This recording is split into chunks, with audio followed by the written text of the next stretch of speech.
बाबा गरीब नवाज और कुंभ का रहस्य। कुंभ मेला, जहां आध्यात्म, आस्था और रहस्य एक साथ मिलते हैं।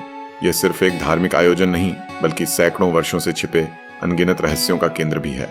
नागा साधु, तांत्रिक और योगी इस पर्व में एकत्र होते हैं, लेकिन इतिहास के कुछ भूले बिसरे पन्नों में एक और नाम छिपा है, ख्वाजा मोइनुद्दीन चिश्ती, जिन्हें बाबा गरीब नवाज कहा जाता है। लेकिन प्रश्न उठता है, क्या गरीब नवाज ने कभी कुंभ में हिस्सा लिया? यदि हाँ, तो क्यों?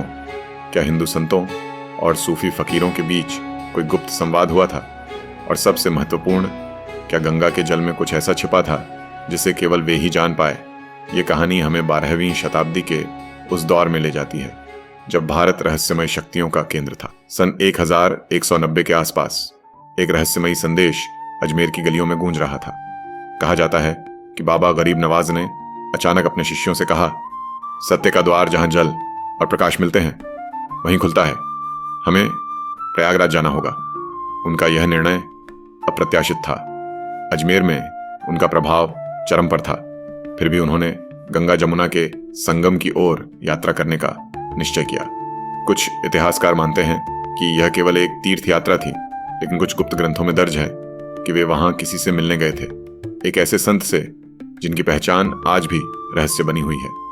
जब बाबा गरीब नवाज प्रयागराज पहुंचे, तब कुंभ मेला अपने चरम पर था। हर तरफ आस्था की लहरें दौड़ रही थीं। नागा साधु अपनी तपस्या में लीन थे और दूर दूर से आए तीर्थयात्री संगम में स्नान कर रहे थे। लेकिन गरीब नवाज यहां किसी और कारण से आए थे। जब मेला शांत था, बाबा गरीब नवाज अपने कुछ खास शिष्यों के साथ गंगा के किनारे पहुंचे। वहां पहले से ही एक अन्य व्यक्ति उनकी प्रतीक्षा कर रहा था, एक दिव्य संत जो वर्षों से संगम के रहस्यों की रक्षा कर रहा था। उस संत ने गरीब नवाज से कहा, जो ज्ञान लिखा नहीं गया वही शाश्वत है। यदि तुम सत्य के खोजी हो तो तुम्हें गंगा के नीचे देखना होगा। गरीब नवाज ने अपनी आंखें बंद की और ध्यान में चले गए। उसी क्षण गंगा की लहरें स्थिर हो गईं। पानी में एक सुनहरी आभा प्रकट हुई और ऐसा लगा मानो जल के नीचे कोई अदृश्य दरवाजा खुल रहा हो। बाबा गरीब नवाज के ध्यान में प्रवेश करते ही उन्होंने एक अद्भुत दृश्य देखा। गंगा के नीचे एक प्राचीन मंदिर छिपा था, जिसके द्वार पर संस्कृत और फारसी में लिखे हुए मंत्र थे। इस मंदिर के भीतर एक सुनहरी पांडुलिपि रखी हुई थी।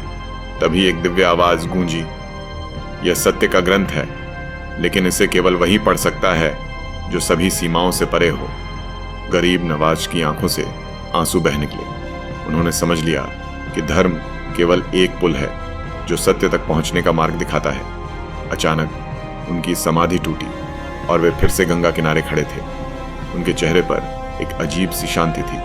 उनके शिष्यों ने पूछा, बाबा आपने क्या देखा? गरीब नवाज मुस्कुराए और बोले, कुछ रहस्य शब्दों में बंधकर नहीं कहे जा सकते।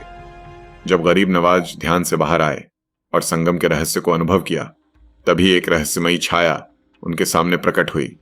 वह कोई साधारण व्यक्ति नहीं था। उसकी आंखों में अजीब सी चमक थी और उसके शरीर से हल्की भस्म की गंध आ रही थी। उसने धीमी आवाज में कहा, जो सत्य तुमने देखा है वह केवल तुम्हारे लिए नहीं है। सदियों से इसे काल भैरव के आदेश से संरक्षित किया गया है।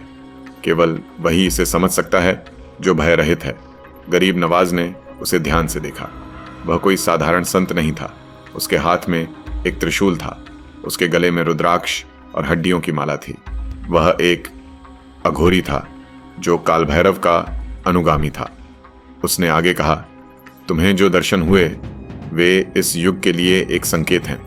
अगला कुंभ आते ही सत्य का द्वार फिर खुलेगा, लेकिन ध्यान रखना, सत्य तक पहुंचने वाले बहुत होंगे, पर केवल वही इसे धारण कर सकेगा जो भैरव की दृष्टि से परखा जाएगा। गरीब नवाज ने सिर झुकाकर उसे प्रणाम किया। जब उन्होंने फिर से आंखें खोलीं, वह रहस्यमयी व्यक्ति वहां नहीं था।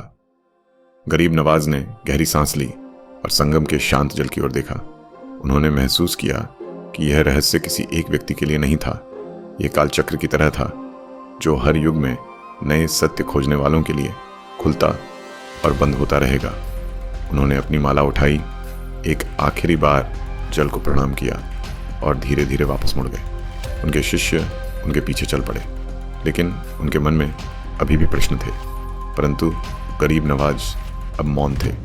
कुंभ का सबसे बड़ा रहस्य अब भी संगम की गहराइयों में छिपा था, और शायद यह रहस्य हमेशा वहीं रहेगा, केवल उन लोगों के लिए जो सत्य को समझने के योग्य हैं। अगले कुंभ में कौन इसे खोजेगा, ये समय ही बताएगा।